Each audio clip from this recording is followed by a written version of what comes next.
ಭಟ್ಕಳ ತಾಲೂಕಿನಾದ್ಯಂತ ಗುರುವಾರ ಬೆಳಗ್ಗೆಯಿಂದ ಎಡಬಿಡದೆ ಸುರಿದ ಧಾರಾಕಾರ ಭಾರೀ ಮಳೆಗೆ ತಗ್ಗು ಪ್ರದೇಶಗಳಿಗೆ ನೀರು ನುಗ್ಗಿ ಜಲಾವೃತಗೊಂಡು ಜನಜೀವನ ಅಸ್ತವ್ಯಸ್ತಗೊಂಡಿದೆ.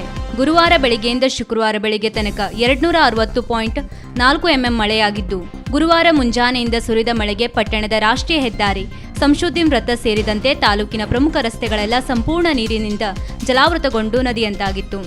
ವ್ಯಾಪಕ ಮಳೆಗೆ ತಗ್ಗು ಪ್ರದೇಶ ಜಲಾವೃತಗೊಂಡಿದ್ದರೆ ಹೊಳೆ, ಕೆರೆ, ಬಾವಿ, ನದಿಗಳು ಭರ್ತಿಯಾಗಿ ತುಂಬಿ ತುಳುಕುತ್ತಿರುವುದು ಕಂಡುಬಂದಿದೆ.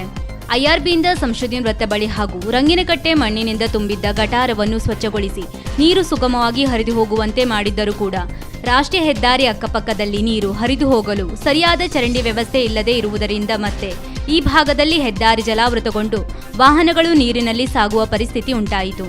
ರಂಗಿನಕಟ್ಟೆಯಲ್ಲಿ ರಸ್ತೆ ಜಲಾವೃತಗೊಂಡ ಹಿನ್ನೆಲೆಯಲ್ಲಿ ಪೊಲೀಸ್ ಸಿಬ್ಬಂದಿಗಳು ಬ್ಯಾರಿಕೇಡ್ ಹಾಕಿ ವಾಹನಗಳು ನಿಧಾನವಾಗಿ ಹೋಗುವಂತೆ ನೋಡಿಕೊಂಡರು. ಶುಕ್ರವಾರ ಬೆಳಗ್ಗೆಯಿಂದ ಮಳೆರಾಯ ಕೊಂಚ ವಿರಾಮ ನೀಡಿದ್ದು, ಸಾರ್ವಜನಿಕರ ಓಡಾಟ ಚುರುಕುಗೊಂಡಿದೆ.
ವೀಕ್ಷಕ ಮಹಾಪ್ರಭುಗಳೇ, ನಮ್ಮ ಚಾನಲ್ ಅನ್ನು ಸಬ್ಸ್ಕ್ರೈಬ್ ಮಾಡಿ, ಶೇರ್ ಮಾಡಿ, ಪ್ರೋತ್ಸಾಹಿಸಿ.